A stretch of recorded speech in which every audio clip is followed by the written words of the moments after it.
¿Vives para trabajar o trabajas para vivir? Esto es Patreon Ligera de Equipaje.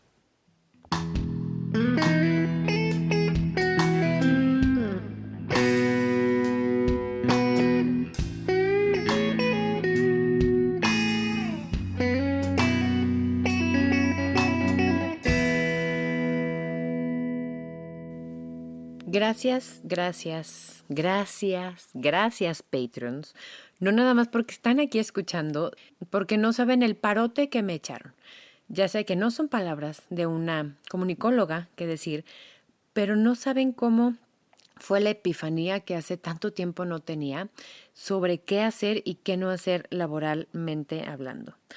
Voy a empezar este bonito capítulo con una confesión personal. Esto que están a punto de escuchar, porque yo lo voy a leer mientras se los platico, es un autodiagnóstico. Porque si bien no creo en las casualidades, sí en las causalidades. Y creo que este tema me toca platicárselos para escucharlo de la mí misma. Y hoy les prometo que voy a escuchar este capítulo, aunque me da el algo escuchar a mi voz de la mí misma. Hoy me tienen aquí compartiendo esto porque creo que es momento de tomar cartas en el asunto y de hacer algo al respecto. Y les platico que me sorprendí muchísimamente cuando estaba leyendo, cuando estaba haciendo anotaciones y ponía palomita a casi todo. Comparto con ustedes esto desde el punto de la descripción, quizá no de la empatía, que eso estoy trabajando. Confesión personal número 2.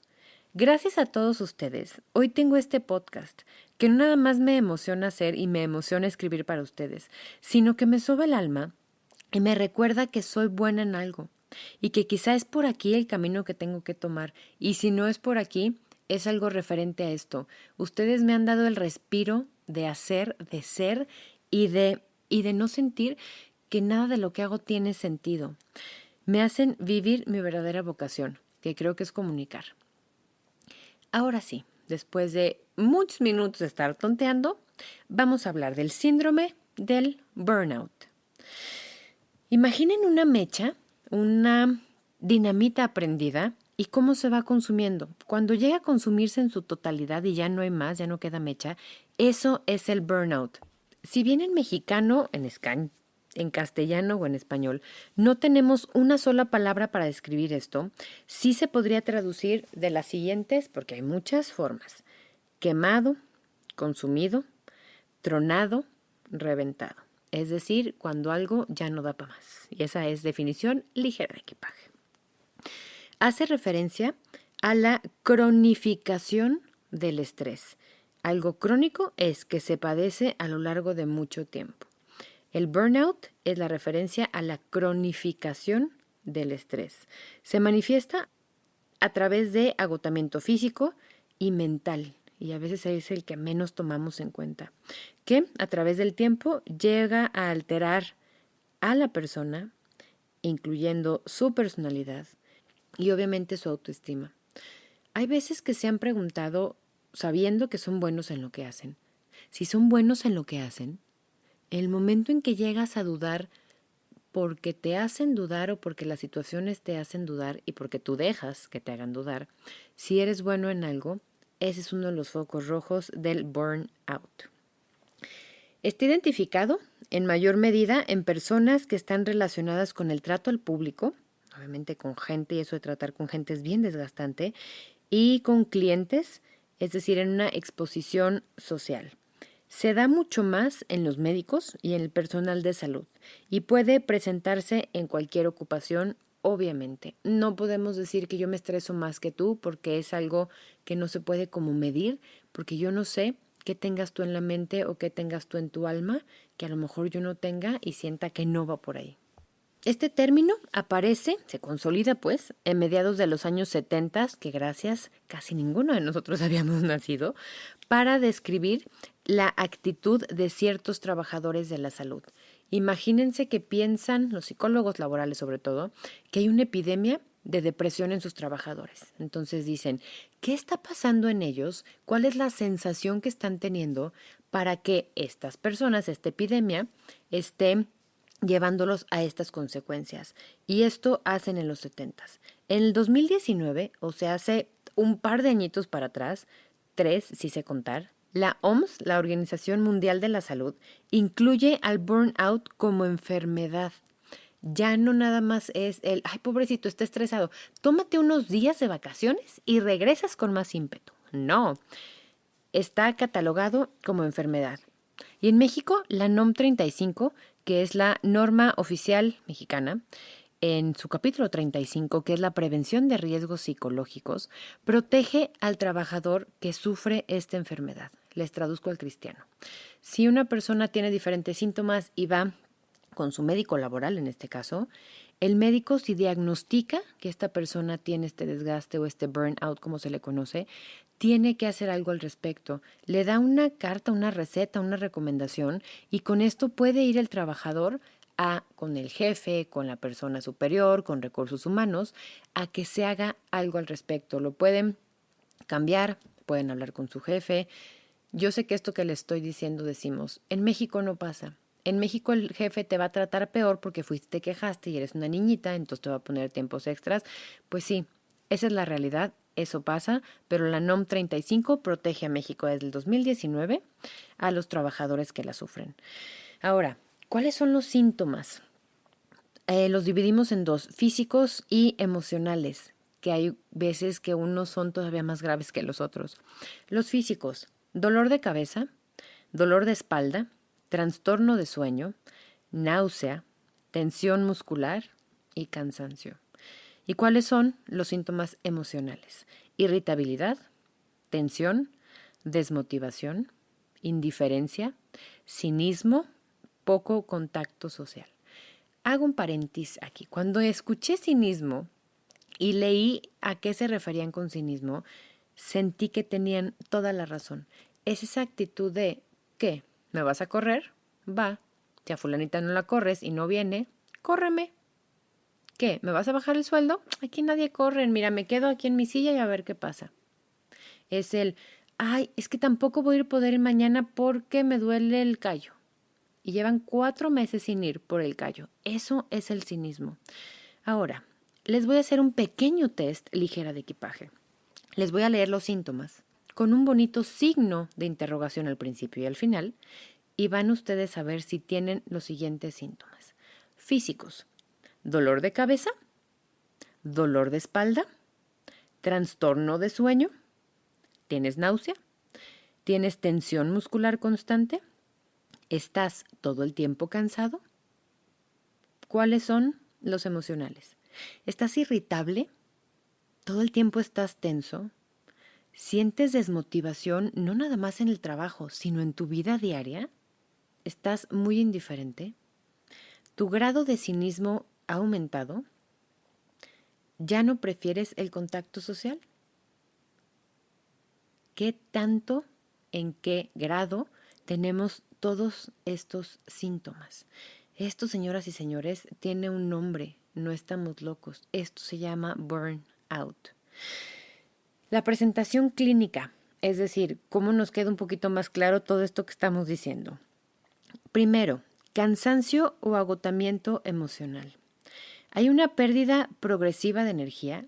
Llegas a tu casa y no quieres hacer nada, ni ir al cine, ni ir a cenar, ni pasear a los perros. Tienes una fatiga, y es más fatiga, no que estés cansado físicamente.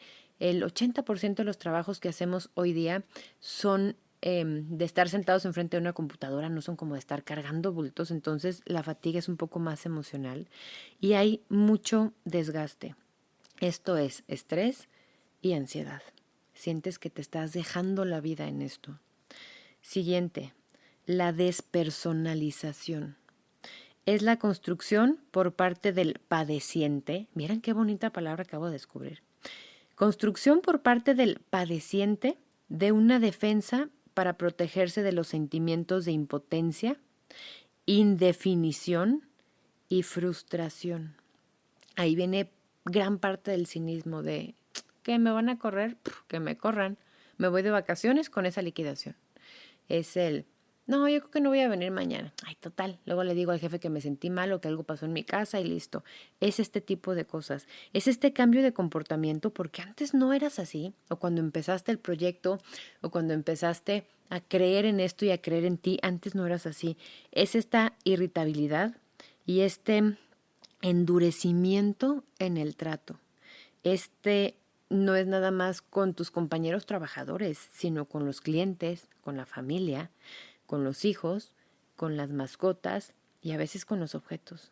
Si llegas y dices, estoy hasta la madre y avientas algo, algo hay ahí que no había antes que te está despersonalizando. El tercer punto, abandono de la realización personal. Y este es el que me parece más triste porque te estás abandonando a ti mismo, dejándote caer en este hoyo negro que solo te echa para abajo y te oscurece y te hace más miserable. Es la baja de productividad laboral, obviamente va a afectar tu chamba, pero también es la desmotivación. Es la ausencia de que tú te realices como persona. Es la ausencia de decir, es que quizá no soy bueno en mi trabajo. Y me acaba de pasar con un gran amigo, pero también gran colaborador que tuve la oportunidad de trabajar con él. Me dice, es que todo el mundo me dice que soy muy bueno en lo que hago. Todo el mundo me dice que valgo mucho la pena. Todo el mundo me dice, porque yo se lo decía, que cuando trabajan conmigo funciono y aporto ideas y estoy al pie del cañón y soy buena persona. ¿Y por qué no tengo trabajo? ¿Por qué de 3 lugares donde me dijeron que fui imprescindible, de repente me dice, eras imprescindible a través de cómo estaba el organigrama, pero a partir de hoy ya no lo eres? Vas a recoger tu cheque rosa y bye. Esto es el abandono de la persona. Esto es dudar, que me decía, es que a lo mejor no soy bueno y a lo mejor soy empático y la gente me quiere y me toma cariño, pero soy muy malo en lo que hago. Y a lo mejor como profesional no sirvo como cuate o amigo. Creo que es la parte más triste, que no nos sintamos capaces de algo, que sintamos que nada vale la pena porque alrededor nada parecería valer la pena, pero ya se mete en nuestro adentro, en nuestras entrañas, diría Mecano, y en quiénes somos como persona. Y ahí me parece que es el principio del fin. Ahí es el momento en el que siento yo que tenemos que hacer algo al respecto de una forma inmediata. No solo afecta al individuo, también afecta a la empresa. Y esto en países como Dinamarca, como Finlandia, ya lo tienen entendidísimo. Entonces, por ejemplo, creo que es en Dubái, que acaban de poner semanas laborales de 4 días y medio. ¿Saben cómo va a aumentar eso la productividad? La gente va a querer va a apurarse a hacer las cosas porque tu tiempo es libre.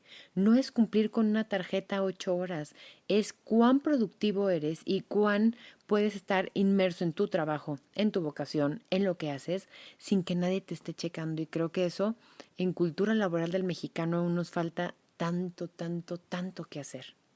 Pero aún en esto hay niveles.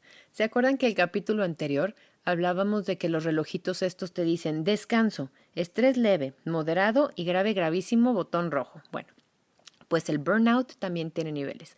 Y creo que aquí se trata de ser conscientes y de tomarlos en cuenta para no acabar literal en una instancia psicológica sufriendo por ese tipo de cosas. Primer nivel, leve. Aquí la persona tiene quejas vagas. Está cansado y se queja de cansancio. Tiene dificultad para levantarse en las mañanas y decir, "Ay, no, es que ahora sí tengo mucha flojera de ir al trabajo". Aguas, quizá no es flojera, quizá es algo más que te está diciendo que ya no es por ahí. Segundo nivel, moderado. Cinismo, otra vez, aislamiento y negatividad. Ya no es lo mismo, ya no comes con tus compañeros, ya te encierras un poquito más y luego acusamos esto que estamos deprimidos o pasando por un mal momento personal. Y ahorita vamos a ver que sí afecta, pero no es lo único que afecta en esto del burnout. Tercer nivel, grave. Enlentecimiento, automedicación, ausentismo injustificado, aversión, es decir, no quieres hacer algo y de verdad tienes una aversión, es algo mucho más allá de ti. Abuso de drogas, esto puede ser alcohol, puede ser tabaco, puede ser estupefacientes, por ejemplo, para quedarte despierto y completar tus horas de trabajo. Este es el grave. Y hay un cuarto punto que es de verdad extremo, y así se llama, extremo. Es un aislamiento muy marcado. Hay colapsos no nada más físicos, sino nerviosos. Hay cuadros psicológicos ya bastante reconocibles y llega al punto del suicidio. En China está la mayor tasa mundial de suicidio por trabajo, es decir, de estrés laboral. Hay gente que no puede más con su estrés, que no puede más con su trabajo, que no puede más con las horas que trabajan y en vez de renunciar se tiran por una ventana.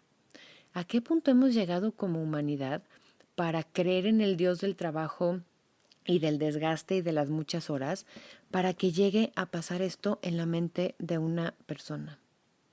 Pero bueno, aquí venimos a solucionar, aparte de analizar y de pasarla bien. ¿Qué hacemos frente al burnout?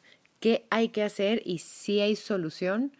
A ver, sí, aquí voy a hacer una pausa compensatoria porque yo sé que como está la situación laboral, yo sé que como están las cosas en Latinoamérica, el club de fans adorado de Alemania a lo mejor piensa diferente porque su realidad es muy diferente. Yo sé que no es como que puedas renunciar y buscar un trabajo al día siguiente y pagar tus deudas y pagar las escuelas y pagar los uniformes y la comida como un día anterior. Pero hay que tomar un alto en el camino para ver qué vale más en nuestras vidas. Suele suceder el burnout cuando hay un cúmulo de factores de riesgo personales. Puede ser un divorcio, pueden ser enfermedades graves, pueden ser pérdidas, puede ser exposición al estrés, puede ser frustración, incomodidad personal, puede ser que alguien en nuestro círculo familiar o alguien muy querido esté pasando por cualquiera de estas situaciones y nosotros estemos muy cerca de esa persona.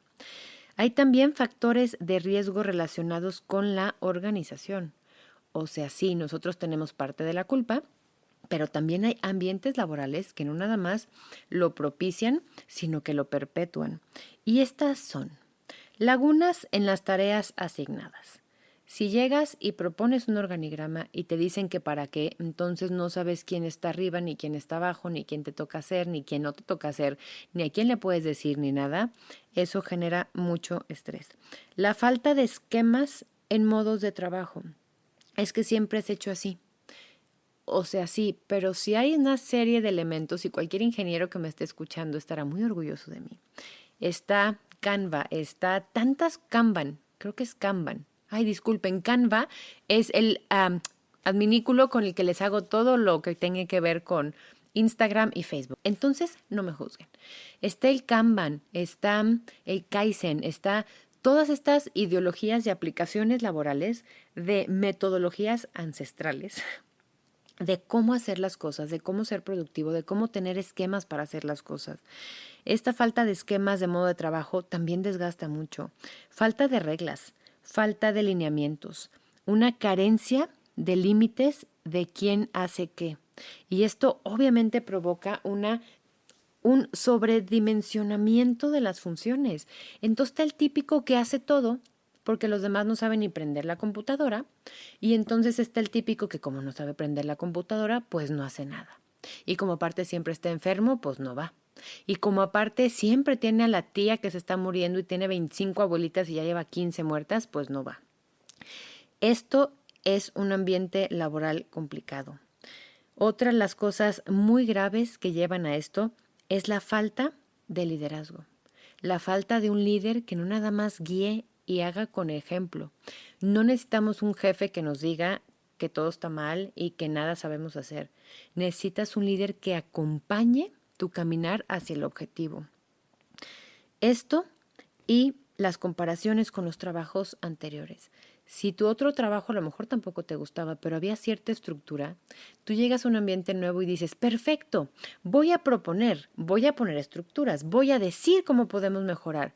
Y nadie quiere mejorar porque nadie quiere hacer. Y esto pasa mucho, mucho en las instituciones de gobierno. Es que si llegas tú y en vez de que un oficio tarde una semana y media en que esté firmado y se le regrese al cliente y llegas tú y lo haces en 20 horas porque es hacerlo, imprimirlo, llevarlo a la oficina de al lado que lo firmen, traértelo a tu oficina que son 4 pasos y hablar a la persona para que ya está, todo el mundo se te va a echar encima porque así no se hacían las cosas. Así pasa mucho en México y sobre todo en los lugares que tienen que ver con gobierno. Ahora sí, solucionando.